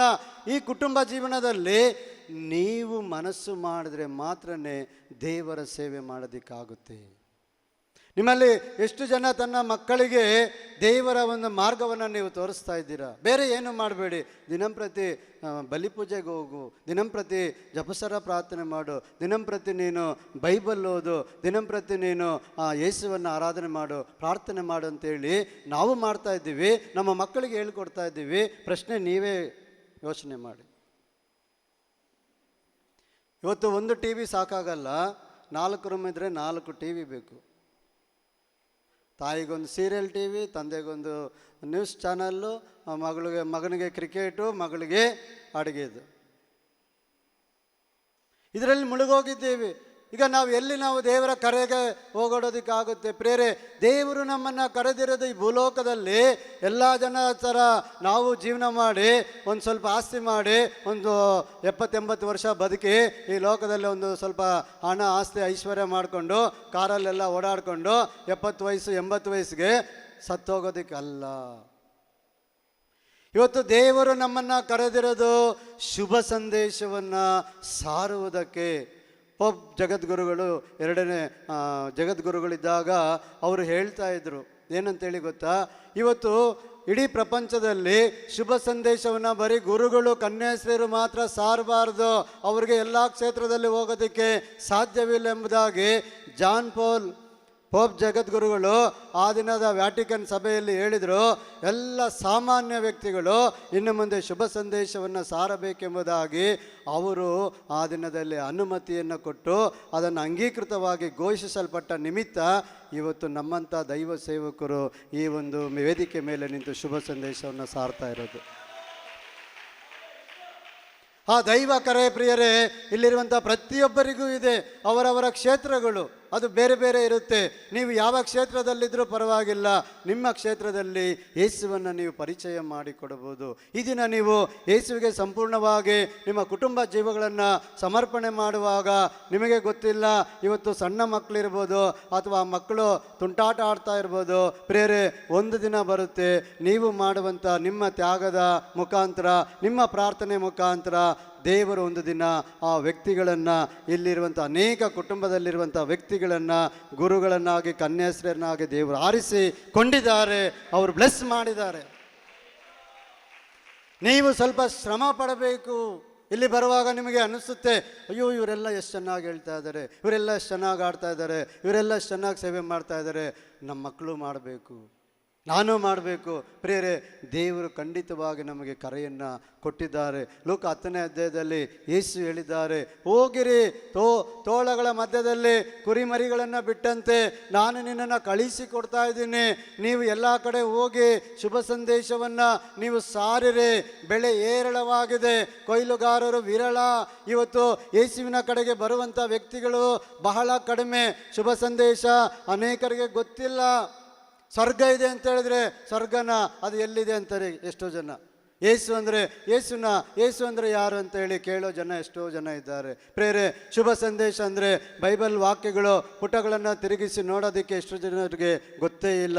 ಬೈಬಲಲ್ಲಿರೋದು ಯೇಸು ಮಾತಾಡ್ತಾ ಇದ್ದಾರೆ. ಯೇಸು ದೇವರ ಪುತ್ರ, ಯೇಸು ಸ್ವಾಮಿ ಸ್ವರ್ಗದಿಂದ ಬಂದವರು, ಮತ್ತೆ ಯೇಸು ಸ್ವರ್ಗಕ್ಕೆ ಕರ್ಕೊಂಡೋಗ್ತಾರೆ, ಅವರ ಮುಖಾಂತರನೇ ನಿತ್ಯ ಜೀವ. ಇದು ಎಷ್ಟೋ ಜನರಿಗೆ ಗೊತ್ತೇ ಇಲ್ಲ. ಇವತ್ತು ಆ ಕಾರ್ಯವನ್ನು ಪ್ರಿಯರೇ ದೇವರು ನಮ್ಮಿಂದ ಬಯಸ್ತಾ ಇದ್ದಾರೆ. ಇಲ್ಲಿ ಸುಮ್ಮನೆ ಒಂದು ವಾರ ಕುಳಿತುಕೊಂಡು ಅದು ಚೆನ್ನಾಗಿತ್ತು, ಇದು ಚೆನ್ನಾಗಿತ್ತು, ರೂಮ್ ಕೊಟ್ಟಿಲ್ಲ, ಡಾಮೆಟ್ರಿನಲ್ಲಿ ನಮ್ಮನ್ನು ಸಾಯಿಸ್ತಾ ಇದ್ದಾರೆ. ಪ್ರಿಯರೇ, ಖಂಡಿತ ನಾನು ಹೇಳ್ತೀನಿ, ಇಲ್ಲಿ ಕೆಲವೊಮ್ಮೆ ವ್ಯವಸ್ಥೆಗಳು ಏರುಪೇರಾಗ್ಬೋದು. ನೀವು ಏರುಪೇರಾಗುವಂಥ ಜಾಗದಲ್ಲಿ ಪರ್ಮನೆಂಟ್ ಇರೋದಿಲ್ಲ. ಒಂದು ಕೇಸೇ ಆಗಿಬಿಡೋಣ ಪರ್ಮನೆಂಟ್ ಇದ್ದರೆ. ಶುಕ್ರವಾರ ಆದಮೇಲೆ ನಿಮ್ಮ ಬ್ಯಾಗ್ಗಳು ಎಲ್ಲಿದೆ ಅಂತೇಳಿ ಹುಡುಕಾಡ್ತೀರಾ. ಯಾಕಂತ ಹೇಳಿದ್ರೆ ಇಲ್ಲಿ ನೀವು ನಿಲ್ಲಲ್ಲ. ಇಲ್ಲಿ ನೀವು ನಿಲ್ಲೋದು ರಾತ್ರಿ ಮಾತ್ರನೇ, ಅಲ್ಲಿ ತಂಗೋದು. ನಿಮಗೆ ಏನಿದೆಯೋ ಏನಿಲ್ವೋ ಅದರಲ್ಲಿ ಅಡ್ಜಸ್ಟ್ ಮಾಡ್ಕೊಂಡಿರಿ. ಪಾಪ ನಾನು ಬೆಳಿಗ್ಗೆ ನೋಡ್ತಾ ಇದ್ದೆ, ಗುರುಗಳ ಮೇಲೆ ಒಯ್ ಅಂತೇಳಿ ರೆಗಾಡ್ತಾ ಇದ್ರಿ. ಅದು ಸರ್ವಸಾಮಾನ್ಯ, ಮನುಷ್ಯರಾದ ನಮಗೆ ಸರ್ವಸಾಮಾನ್ಯ. ಫ್ಯಾನ್ ಇಲ್ಲ ಅಂದರೆ ಸೆಕೆ ಹಿಂಗೆ ಅನ್ಕೋತೀವಿ. ಪ್ರಿಯರೇ, ಇಲ್ಲಿ ಫ್ಯಾನ್ ಇಲ್ಲ ಅಂದರೆ ಹಿಂಗೆ ಅನ್ಕೋತೀವಿ. ನರಕದಲ್ಲಿ ಹೆಂಗೆ ಅನ್ಕೊಳ್ಳೋಕ್ಕೂ ಜಾಗ ಇರಲ್ಲ. ಅದಕ್ಕೆ ಇಲ್ಲಿ ಯಾವ ವ್ಯವಸ್ಥೆಗಳ ಬಗ್ಗೆ ಯೋಚನೆ ಮಾಡಬೇಡಿ. ದೇವರು ನಮ್ಮನ್ನು ಇಲ್ಲಿ ಕರೆದಿದ್ದಾರೆ. ದೇವರು ನಮಗೆ ನಿತ್ಯ ಜೀವದ ಮಾರ್ಗವನ್ನು ತೋರಿಸುವುದಕ್ಕೆ ದೇವರು ನನ್ನನ್ನು ಆರಿಸಿಕೊಂಡಿದ್ದಾರೆ. ಈ ಸ್ಥಳ ಕೊಟ್ಟಿದ್ದಕ್ಕಾಗಿ ಸ್ತೋತ್ರ ಸ್ವಾಮಿ, ಈ ಸ್ಥಳ ನೀಡಿದ್ದಕ್ಕಾಗಿ ಸ್ತೋತ್ರ. ನೀವು ನನಗೆ ಏನು ಕೊಟ್ಟಿದ್ರೂ ಪರವಾಗಿಲ್ಲ, ಅದರಲ್ಲೇ ನಾನು ಇರ್ತೀನಿ ಅಂತೇಳಿ ದೇವರಿಗೆ ಸ್ತೋತ್ರ ಮಾಡಿ ಪ್ರಾರ್ಥನೆಯಲ್ಲಿ ಅಧಿಕವಾದ ವಿಶ್ವಾಸವನ್ನು ಇಟ್ಟು ದೇವರ ವಾಕ್ಯಗಳ ಮೇಲೆ ನಿಮ್ಮ ಗಮನ ಕೊಡಿ. ನೋಡಿ, ಉದಾಹರಣೆಗೆ ಹೇಳ್ತೀನಿ, ನೀವು 1-2 ಕೋಟಿ ರೂಪಾಯಿ ಖರ್ಚು ಮಾಡಿ ಮನೆ ಕಟ್ಟಿದ್ದೀರಾ. ಆದರೆ ಇಲ್ಲಿ ಕೇವಲ ಒಂದು ಫ್ಯಾನು, ಒಂದು ಬಾತ್ರೂಮು, 4 ಮಂಚ ಇರೋ ಒಂದು ರೂಮ್ಗಾಗಿ ಎಷ್ಟು ಒದ್ದಾಡ್ತಾ ಇದ್ದೀವಿ. ಯಾಕೆ? ನಿಮ್ಮ ಹತ್ರ 2 ಕೋಟಿ ಮನೆ ಇದೆಯಲ್ವಾ? ಹಾಗಾದರೆ ನಿಮ್ಮ 2 ಕೋಟಿ ಮನೆ ಶಾಶ್ವತ ಅಲ್ಲ. ಅದೇ ಥರ ಈ ಪ್ರಪಂಚದಲ್ಲಿ ನಾವು ಎಂದಿಗೂ ಶಾಶ್ವತ ಅಲ್ಲ. ನಮ್ಮ ಶಾಶ್ವತ ಜೀವನ ಸ್ವರ್ಗದಲ್ಲಿ, ಯೇಸುವಿನಲ್ಲಿ ಮಾತ್ರ. ಆ ಜೀವನಕ್ಕೆ ದೇವರು ನನ್ನನ್ನು ನಿನ್ನನ್ನು ಕರೆದಿದ್ದಾರೆ. ಸ್ವರ್ಗ ಸಾಮ್ರಾಜ್ಯವನ್ನು ದೇವರು ಮೊದಲು ನಾನು ಪಡ್ಕೋಬೇಕು. ಆ ಸ್ವರ್ಗವನ್ನು ಮೊದಲು ನಾನು ಪಡ್ಕೋಬೇಕು. ನನ್ನ ಮುಖಾಂತರ ನನ್ನ ಕುಟುಂಬವು ರಕ್ಷಣೆ ಆಗಬೇಕು. ಇದು ನಿಮ್ಮ ಪ್ರಾರ್ಥನೆ ಆಗಿರಬೇಕು, ಇದು ನಿಮ್ಮ ಯೋಜನೆ ಆಗಿರಬೇಕು. ನೀವತ್ತು ಡಿಸೈಡ್ ಮಾಡಿ, ಇಲ್ಲ ಒಂದು ದಿನ ನಾನು ಸ್ವರ್ಗವನ್ನು ಪಡಿಬೇಕು. ಇಲ್ಲಿ ತುಂಬ ಜನ ಬಂದಿದ್ದೀರಾ, ಬಸ್ಸಲ್ಲಿ, ಫ್ಲೈಟಲ್ಲಿ, ಕಾರಲ್ಲಿ ಮತ್ತು ಟ್ರೈನಲ್ಲಿ, ತುಂಬ ರೀತಿಗಳಲ್ಲಿ ನೀವು ಬಂದಿದ್ದೀರಾ. ನೀವು ಬರೋದಕ್ಕೆ ಮೊದಲೇ ನೀವು ಪ್ರಿಪೇರ್ ಆಗಿ ಬಂದಿದ್ದೀರಾ, ಅಕಸ್ಮಾತಾಗಿ ಬಂದಿದ್ದೀರಾ? ಅಕಸ್ಮಾತ್ ಬಂದಿರೋರು ಎಷ್ಟು ಜನ ಇದ್ದೀರಾ? ಅಕಸ್ಮಾತಾಗಿ ಬಂದವರು ಬಟ್ಟೆ ಏನು ತಗೊಂಡಿರ ಬಂದಿದ್ದೀರಾ? ಅಟ್ಲೀಸ್ಟ್ ಬ್ಯಾಗ್ ಆದರೂ ತಗೊಂಬಂದಿದ್ದೀರಾ ಅಲ್ವಾ? ಬುದ್ಧಿವಂತರು ಬ್ಯಾಗ್ ಆದರೂ ತಗೊಂಬಂದಿದ್ದಾರೆ. ಬ್ಯಾಗ್ ಒಳಗಡೆ ಇದೆ ಅಲ್ವಾ ಥಿಂಗ್ಸು? 4-5 ದಿನಕ್ಕೆ ಆಗೋಷ್ಟು ಬಟ್ಟೆ, ಸೋಪು, ಬ್ರಷ್ಷು ಇದೆಲ್ಲ ಇದೆಯಲ್ಲ? ಇದೆಯಾ ಇಲ್ವಾ? ಬುದ್ಧಿವಂತರು ಪ್ರಿಪೇರ್ ಆಗಿ ಬರ್ತಾರೆ. ಬುದ್ಧಿಹೀನರು ಬುಡ್ಡಿಗಳಲ್ಲಿ ಎಣ್ಣೆಯೂ ಇಲ್ಲ, ದೀಪನೂ ಇಲ್ಲ, ಬೆಂಕಿ ಕಡ್ಡಿನೂ ಇರೋಲ್ಲ. ಬುದ್ಧಿವಂತರು ಏನು ಮಾಡ್ತಾರೆ? ಪ್ರಿಪೇರ್ ಆಗಿ ಎಣ್ಣೆ, ದೀಪ, ಬತ್ತಿ ಜೊತೆಗೆ ಬೆಂಕಿ ಪೆಟ್ಟಿ ಕೂಡ ತಗೊಂಡು ರೆಡಿಯಾಗಿರ್ತಾರೆ. ಆ ರೆಡಿಯಾಗುವ ವ್ಯಕ್ತಿಗಳಾಗಿ ನಾವು ಯೇಸುವನ್ನು ಹಿಂಬಾಲಿಸೋಣ. ಈ ಲೋಕದಲ್ಲಿ ನಮಗೆ ಕೊಟ್ಟಂಥ ಕುಟುಂಬ ಜೀವನ, ಈ ಕುಟುಂಬ ಜೀವನದಲ್ಲಿ ಪ್ರೇರೆ ದೇವರು ನಮಗೆ ಅನೇಕ ಮಾರ್ಗಗಳನ್ನು ಇಟ್ಟಿದ್ದಾರೆ. ಇದೇ ರೀತಿ ಶುಭ ಸಂದೇಶ ಸಾರಬಹುದು ಅನ್ನೋದು ಏನೂ ಇಲ್ಲ. ಬೇರೆ ಬೇರೆ ವಿಧಾನಗಳಲ್ಲಿ ನಾವು ಶುಭ ಸಂದೇಶವನ್ನು ಸಾರಬಹುದು. ವಿಶೇಷವಾಗಿ ನಿಮ್ಮ ಕುಟುಂಬಗಳಿಗಾಗಿ ನೀವತ್ತು ಈ ದಿನಗಳಲ್ಲಿ ಪ್ರಾರ್ಥನೆ ಮಾಡುವಾಗ ನಿಮ್ಮ ಮಕ್ಕಳು ಗುರುಗಳಾಗಲಿ ಕನ್ಯಾಶ್ರೀಯರಾಗಲಿ ಆಗದೆ ಹೋಗ್ಬೋದು. ಅವರ ಮಕ್ಕಳು ಒಂದು ವೇಳೆ ಆಗುವಂಥ ಚಾನ್ಸ್ ದೇವರು ಅವ್ರಿಗೆ ಕೊಡ್ತಾರೆ. ಅದು ನನಗೆ ನಿನಗೆ ಗೊತ್ತಿಲ್ಲ. ದೇವರ ದೃಷ್ಟಿಯಲ್ಲಿ ಒಂದು ದಿನ 1000 ವರ್ಷ, 1000 ವರ್ಷಗಳು ಒಂದು ದಿನದಂತೆ. ದೇವರು ಯೇಸು ಸ್ವಾಮಿ ಹೇಳಿದ್ದಾರೆ, ನೀನು ಮೊದಲು ಯೇಸುವಿನಲ್ಲಿ ವಿಶ್ವಾಸವಿಡು, ನೀನು ನಿನ್ನ ಕುಟುಂಬವು ರಕ್ಷಣೆಯನ್ನು ಹೊಂದುವುದು, ನಿನ್ನ ಕುಟುಂಬವು ರಕ್ಷಣೆ ಆಗುವುದು. ನಿನ್ನ ಮುಖಾಂತರ ಅನೇಕ ಜನಾಂಗಗಳು ಈ ಭೂಮಿಯಲ್ಲಿ ದೇವರ ವಾಕ್ಯವನ್ನು ಸಾರೋದಕ್ಕೆ ದೇವರು ಅಭಿಷೇಕ ಮಾಡ್ತಾರೆ. ದೇವರವರನ್ನು ಮೇಲಕ್ಕೆ ಎತ್ತುತ್ತಾರೆ. ಈ ಒಂದು ಧ್ಯಾನಕೂಟದಲ್ಲಿ ಅಂಥ ಅನೇಕ ಸಂತರುಗಳು, ಗುರುಗಳು, ಕನ್ಯಾಶ್ರೀಯರು, ದೈವ ಸೇವಕರು, ದೇವರ ಕಾರ್ಯಗಳನ್ನು ಮಾಡುವಂಥ ವ್ಯಕ್ತಿಗಳು ಎದ್ದೇಳಿ ಹೇಳಲ್ಪಡಲಿ ಎಂಬುದಾಗಿ ನಾವೆಲ್ಲರೂ ಈಗಾಗಲೇ ನಾವು ಪ್ರಾರ್ಥನೆ ಮಾಡಿದ್ದೀವಿ. ಈ ದಿನಗಳಲ್ಲೂ ಸಹ ನಾವು ಪ್ರಾರ್ಥನೆ ಮಾಡ್ತೀವಿ. ನೀವು ಈ ಕಾರ್ಯವನ್ನು ಇಟ್ಟು ಯೇಸುವಿನಲ್ಲಿ ನೀವು ಪ್ರಾರ್ಥನೆ ಮಾಡಿ, ನಿಮ್ಮ ಜೀವಿತದಲ್ಲಿ ಎಂಥ ಪರಿಸ್ಥಿತಿಗಳಿದ್ದರೂ ಆ ಪರಿಸ್ಥಿತಿಗಳಿಂದ ದೇವರು ನಿಮ್ಮನ್ನು ಬಿಡುಗಡೆ ಮಾಡ್ತಾರೆ. Praise the lord. Hallelujah, hallelujah. ಸುಸ್ತಾಗ್ತಾ ಇದೆಯಾ? ಬೋರ್ ಆಗ್ತಾ ಇದೆಯಾ? ಇನ್ನಾಗ ಹೇಳ್ಬೋದಾ? ಹಲೋ, ನಾನಂತೂ ಹೇಳಕ್ಕೆ ರೆಡಿ ಇದ್ದೀನಿ, ಆದರೆ ಒಬ್ಬರು ರೆಡಿ ಇಲ್ಲ. ಯಾರು ಗೊತ್ತಾ? ಆ ಟೈಮು, ನನಗೆ ಕೊಟ್ಟ ಟೈಮು ಮುಗೀತು. ಎಲ್ಲರೂ ಎದ್ದು ನಿಲ್ಲಿ, ಬೇಗ ಎದ್ದು ನಿಲ್ಲಿ, ಕೈ ಜೋಡಿಸಿ, ಕಣ್ಣುಗಳನ್ನು ಮುಚ್ಚಿ. ಈಗ ದೇವರು ನಮ್ಮನ್ನು ಈ ದಿನ ಇಲ್ಲಿ ಕರೆದಿದ್ದಾರೆ. ಆ ದೇವರ ಸತ್ಸಂಬಂಧಕ್ಕಾಗಿ, ದೇವರ ರಾಜ್ಯಕ್ಕಾಗಿ, ಆ ದೇವರ ನೀತಿಗಾಗಿ ತವಕ ಪಡುವುದಕ್ಕಾಗಿ. ಮತ್ತಾಯ 6:33 ಯೇಸು ಹೇಳಿದರು, ಮೊದಲು ನಿನ್ನ ದೇವರನ್ನು ನೀನು ಹುಡುಕು, ಸ್ವರ್ಗ ಸಾಮ್ರಾಜ್ಯವನ್ನು ಹುಡುಕು, ಅದರೊಂದಿಗೆ ನಿನಗೆ ಊಟ, ಬಟ್ಟೆ, ತಿಂಡಿ, ನೀರು, ಈ ಲೋಕದ ಎಲ್ಲ ವಸ್ತುಗಳನ್ನು ನಾನು ನಿನಗೆ ಕೊಡುತ್ತೇನೆಂಬುದಾಗಿ.